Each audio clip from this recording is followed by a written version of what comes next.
오늘은 일본 고서, 대표적으로 고사기나 일본 서기, 그 외에도 일본의 고전에 등장하는 그 한자, 특정 한자들을 갖고 이 일본의 역사, 고대사를 풀이해 보도록 하겠습니다.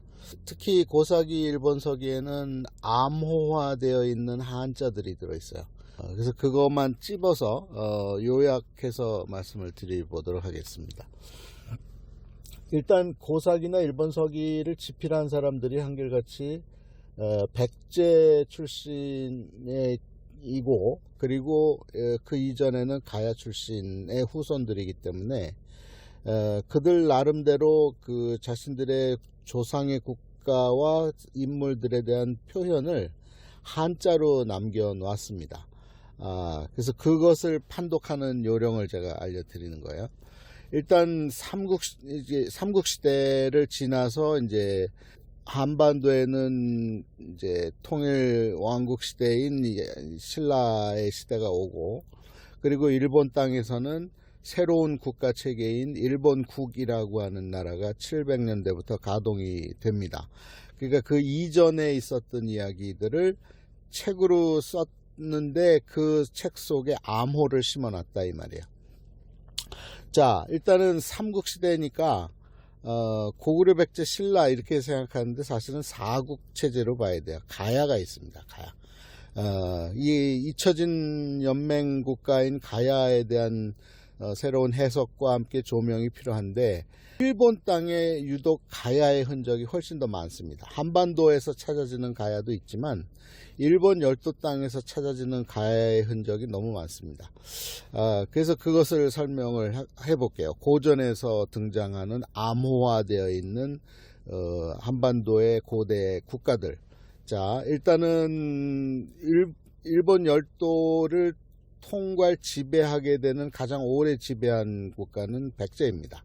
그래서 제가 열도백제라는 단어를 쓰고 있는데, 일단 백제보다도 먼저 일본 열도 땅을 지배한 이들은 가야인들이라 이 말이에요. 그래서 가야를 나타내는 그 한자어들이 있어요. 특히 고사기, 일본 서기 초기, 이 선대기라고 하는 이 신이 하늘에서 어쩌어째 해서 이제 지상에 천왕이 되었다라고 하는 이야기를 전개하면서 이 심어놓은 한자들 속에 국가별로 삼국을 구분할 수 있는 특정 한자들이 있다 이 말이에요. 자, 가야를 나타내는 한자, 첫 번째는 불화자입니다. 불화.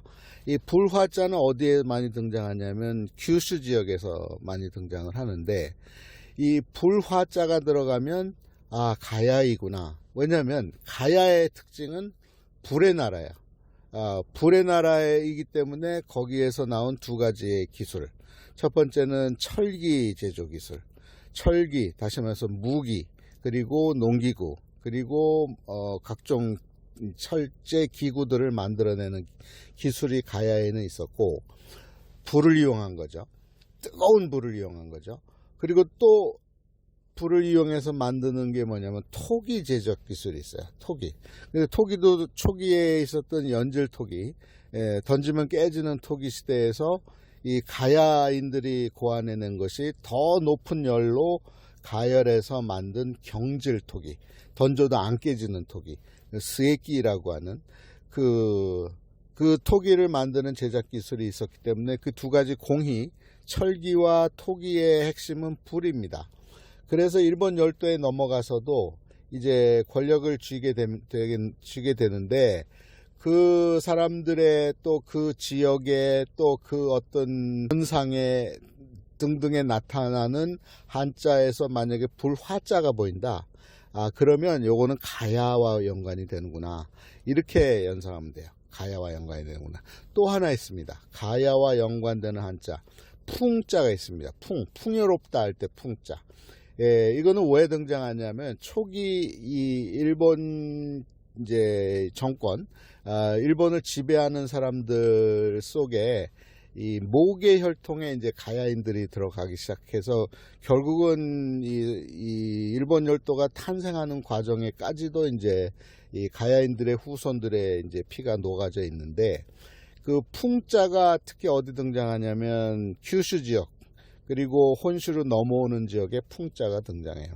그 토요라 그래요. 오늘날 우리가 현실에서 보는 단어는 토요타 자동차, 뭐 토요가 들어가는 한자에는 이게 가야인들의 흔적이구나. 왜냐하면 그들의 이제 나중에 이제 일본이 이제 외왕의 시대도 맞이하고 할 때 그 이전부터 이 모계 혈통, 부인 쪽에 이 가야인들이 들어가기 시작하는데, 거기에 풍과 관련되는 단어들이 등장합니다. 그러면 요거 가야인이구나, 가야인의 후손이구나, 이렇게 이해할 수가 있습니다.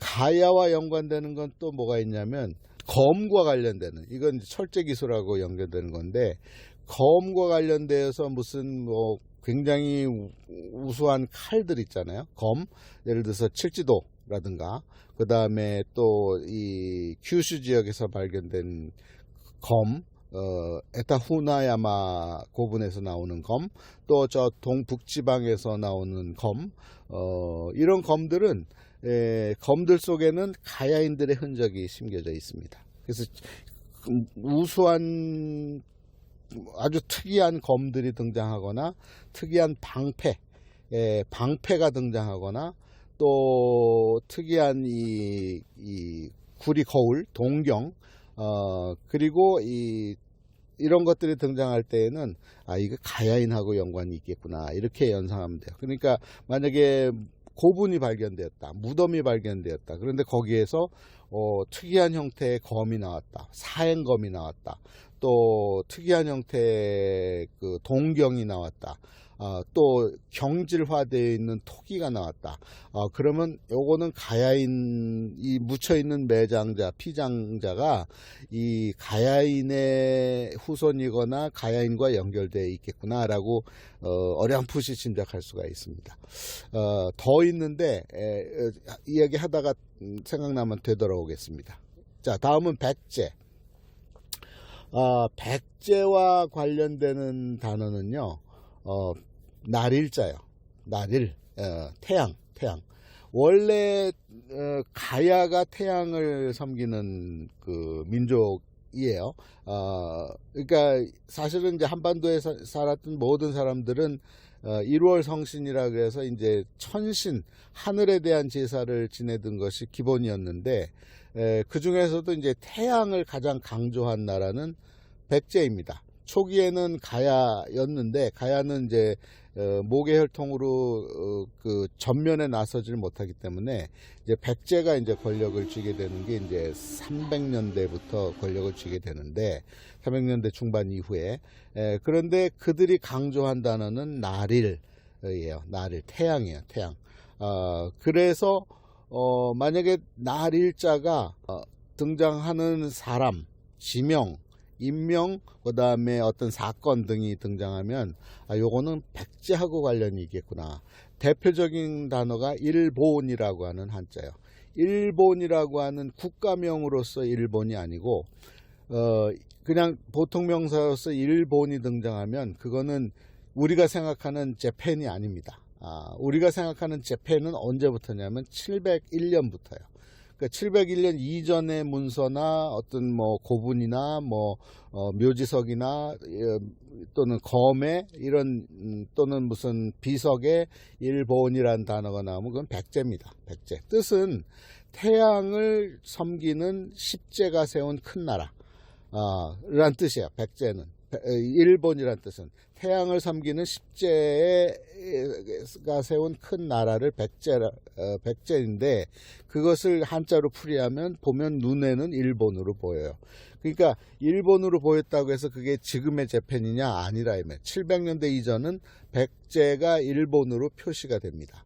그래서 날일자가 그래서 들어가는 거야.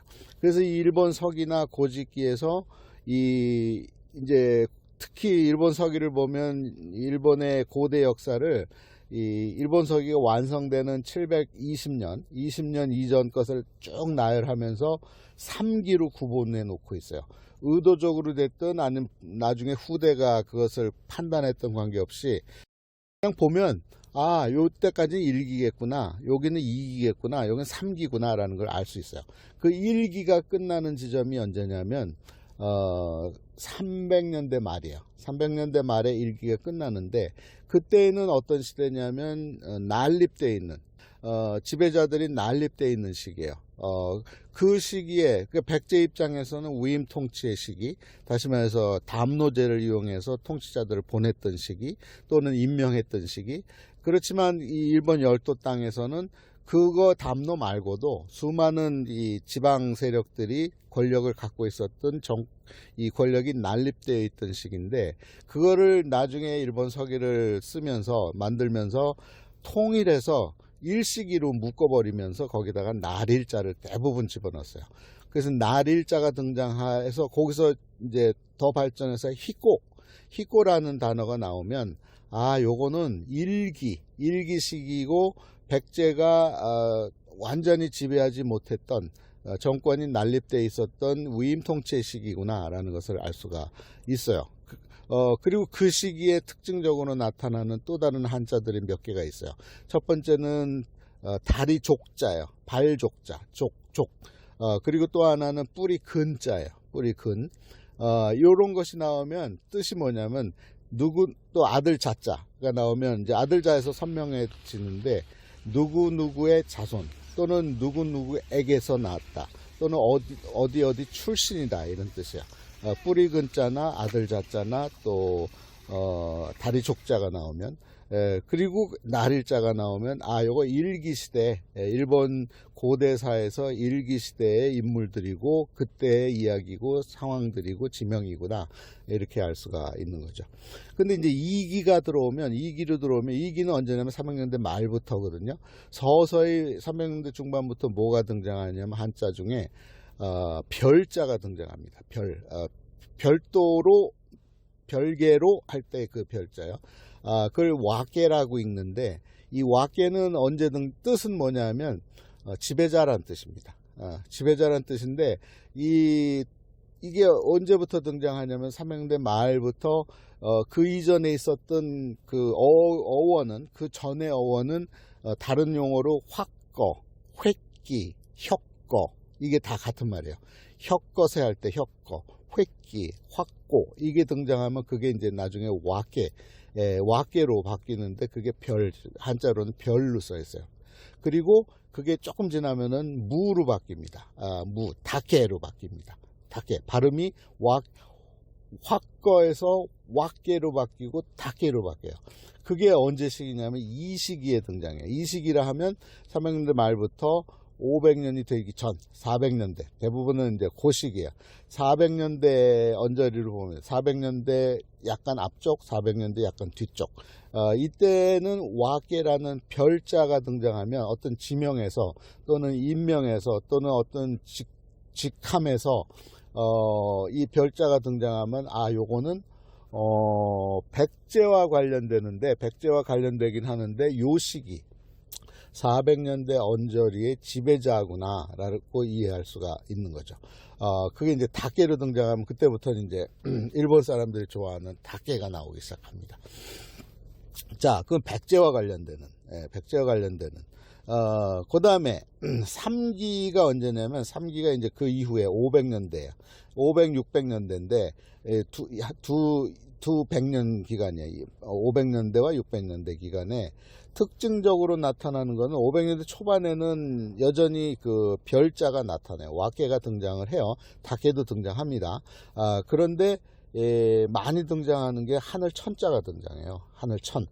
하늘천자가 등장하면 아, 이거는 5, 600년대, 특히 600년대 중반 이후구나 라는 것을 알 수가 있어요.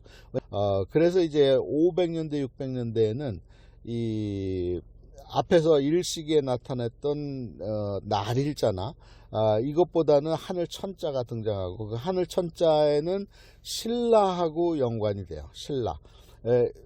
특히 이제 660년에 백제가 멸망한 이후에 이 급격한 변화가 생겨요. 일본 열도 땅에서 새로운 정권을 만드는 이 천무천왕이라고 하는 40대 왕으로 기록되는 인물이 이제는 전혀 새로운 국가 체계로 변환을 시도하거든요. 전환을 시도할 때 그때 강조된 한자가 하늘 천자예요. 그래서 자신의 시호 자체가 천무천왕, 그리고 형의 시호를 천지천왕으로 해놨거든요. 그러니까 하늘 천자를 강조하는 시대가 오면 요거는 삼식이구나 라는 것을 알 수가 있죠. 그래서 이 시대별로 또 이 고대 문서에서 또는 고대에 등장하는 유물이나 발굴품 등에서 그런 단어가 나오면 이 시대를 금방 알 수가 있는 거야. 불화자가 나오거나 날일자가 나오면 전기시대구나, 또 하늘 천자가 나오면 후기시대구나, 이런 것을 알 수가 있는 거죠. 그러니까 의도적으로 심어놨던 안 심어놨던 읽다 보면 그것을 분별할 수 있는 능력이 생깁니다. 그러면서 시대 구분을 할 수가 있게 되는 거죠. 그러면 이제 나중에 이제 앞으로 계속해서 고분이 발굴이 될 텐데, 고분 속에서 어떤 문자가 나오고 또는 어떤 형태의 그것이 나올 때에는 이게 가야계구나, 아니 이거는 백제계구나 라는 것을 금방 구분할 수 있는 능력이 생기는 거죠. 기본적으로 일본 고대 역사는 한반도와 연결되어 있는 역사고, 사실은 한반도에 살았던 우리 이주민들이 가야계 백제계민들이 지배하고 있었던 나라가 일본 열도였기 때문에 700년이 되기 이전까지, 그러니까 700년부터는 새로운 시대가 와요. 그게 바로 오늘날의 재팬이라고 하는 일본국이 만들어지기 이전까지는, 이 700년 이전까지는 일본 열도는 사실상은 열도 백제의 시대였다. 전기는 열도 가야의 시대였다. 이렇게 알 수가 있는 거죠. 탐기에서 몇 가지 더 남기고 싶은 거는 특정 단어가 또 있는데요. 그게 뭐냐면 오키나가라고 하는 또는 이키나가라고 하는 단어가 나와요. 이게 이제 일종의 가문을 뜻하는 건데, 이 모계혈통, 그러니까 왕실의 모계혈통의 오키나가, 이키나가, 대표적인 인물이 15대 왕이 되는 웅진왕, 그리고 또 나중에 이 서명왕, 천지천왕과 천무천왕의 아버지인 서명왕에게도 이 오키나가라는 칭호가 붙여집니다. 그 뜻은 뭐냐면, 오키나가 가문의 시작은 히코이마스오라고 하는 인물이고, 계열로 추정해 볼 때는 가야계로 추정이 되거든요. 그러니까 이 왕실 내에 이 모계 혈통에는 지속적으로 가야계 혈통이 심어져 있다, 이렇게 볼 수가 있습니다. 또 하나는 이 풍요롭다 할 때 풍이 초반부 1기에 나타날 때는 가야계인 게 확실한데, 이 3기에도 나와요. 3기에 한정적으로 3명에게서 이게 나오는데, 그거는 이 3기라 하면 이제 500, 600년대인데, 500년대 말 600년대 초반에 풍으로 등장하는 인물이 나올 때는 이거는 이 소가씨, 다시 말해서 백제에서 넘어온 목시 세력이 이제 열도 백제에 와서 이제 권력을 쥐면서 나중에는 왕실에까지 도전하는 이 소가씨 쪽에서 만약에 왕이 나오면 그때 풍자를 갖다가 붙였어요. 오시사카, 이 3기에 등장하는 단어 중에 오시사카라는 단어가 등장을 하거든요. 이 지명이에요. 오시사카가 어디냐면 누구 때부터 나오냐면, 이미 계체왕, 그 이전에도 있긴 했는데 우리가 알고 있는 건 계체왕 쪽에 보면 그가 오시사카 궁에 있었다, 이렇게 이제 인물 화상경에 나오니까, 그런데 이 오시사카가 어디냐면 지금의 나라현의 남쪽에 있는 동편자락에 있는 이 사쿠라이시 밑에 쪽이거든요. 그 얘기는 이 오시사카 쪽에 있었다, 이 얘기가 나오면, 또 이름 중에 그게 붙으면 요거는 백제 혈통이 확실하고, 그리고 주 거주지 통치 지역이 아스카 지역 이었구나 라는 것을 이제 쉽게 알 수가 있죠. 왜냐하면 지명이 오시사카가 있고 오시미가 있거든요. 이 오시사카는 동편자락, 오시미는 서편자락이고 그 사이에가 늪지대였어요. 옛날에 나라 시대에는. 그리고 이 가야인들의 주요 거점, 일본 열도 땅에서의 주요 흔적을 남겼던 거점 지역을 보면 이 서쪽 지역은 큐슈고요. 당연히 그 큐슈 중에서도 큐슈 북부, 지금의 하카타, 후쿠오카, 그리고 그 동부 그 지역의 흔적을 남기고, 이제 계속해서 이 한반도에서 다른 유민들도 넘어오다 보니까 밑으로 내려와서 지금의 미야자키 지역의 흔적을 남기고 있습니다. 근데 그렇게 살던 사람들이 이제 이동을 해서 지금의 이 긴키지방 오사카 나라 지역으로 들어오게 되는데, 그 들어오기 전에 그 중간에 지금의 오카야마라고 하는 이 기비라는 곳이 있어요. 거기에도 흔적을 남깁니다. 그래서 거기에서 많은 고대 스토리들이 전해지고, 그리고 생활 문화의 흔적들, 부뚜막에서 시작해서 어떤 토기 문화 이런 것들이 발견이 돼요.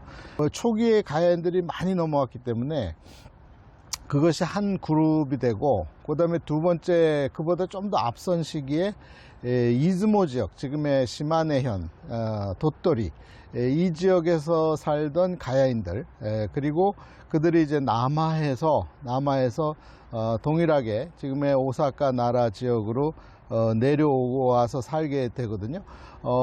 그들이 살았던 곳이 다시 오사카, 그리고 이 나라의 동편 산자락 이쪽에서 이제 살게 되죠. 근데 그들이 내려오면서 거쳐서 살았던 곳이 있어요.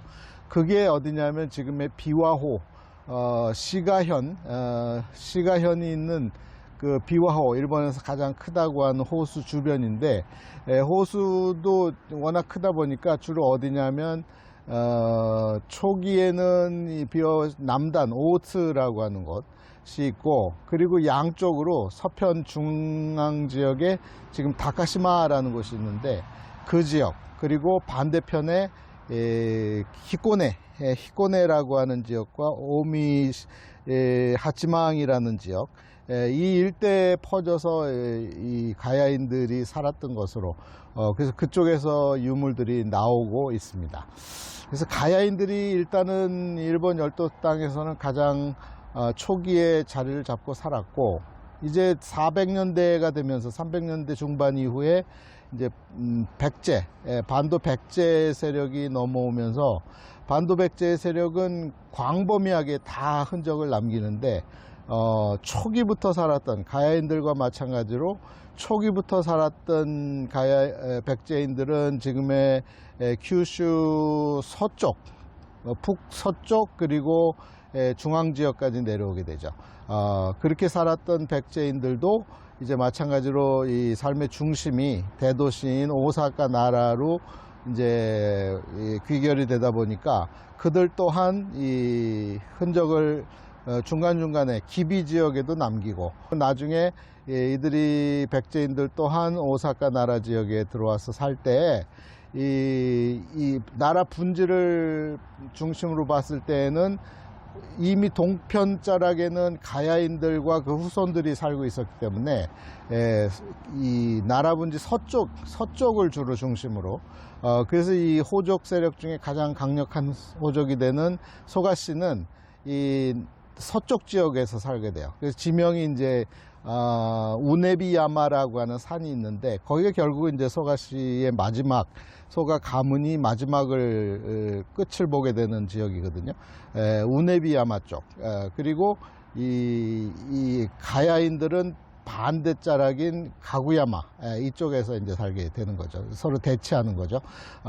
그래서 이 백제 세력인 소가씨가 동편에 있었던 모노노베씨를 물리치는 그런 상황이 이제 500년대 말에 전개가 되게 됩니다. 그래서 백제인들은 위치상으로 봤을 때 이 나라 분지 쪽에서는 서쪽, 가스라기라든가 그들이 다 백제인들인데 가스라기 호족 또 그 위에 해구리 또 그 밑에 해구리 이런 그 호족들이 다 이제 백제와 관련되는 호족들입니다.